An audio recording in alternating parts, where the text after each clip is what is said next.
المتحرش ده قبل ما يبقى مجرم هو اصلا كان ضحيه.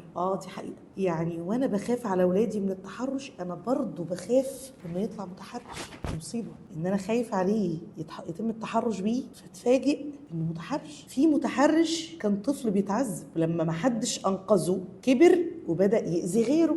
الحقيقة بقى ان احنا محتاجين نوقف مصانع انتاج المتحرشين الجدد، يعني نجفف منابع انتاج المتحرشين. يا جماعة لو الاسرة اهتمت وركزت وخدنا بالنا من كل فعل بنعمله مع اولادنا معناه ايه في المستقبل وهيترجم في ايه في الكبر، يعني هيفرق قوي قوي في اللي احنا بنعاني منه في المجتمع. اي متحرش يا جماعه هتلاقوا في الملف بتاعه تفكك اسري، انعدام احتواء، ضرب وساديه، خزي جنسي مبكر، جهل، حرمان، اضطهاد مشاعر. متخيلين الكوكتيل؟ هو اتأذى لدرجة ان ما بقاش يصعب عليه حد، اتأذى لدرجة ان انا مش هبقى لوحدي بقى، يلا بينا. فتبدأ تتحول الإساءات إلى سلوك جنسي مشوه.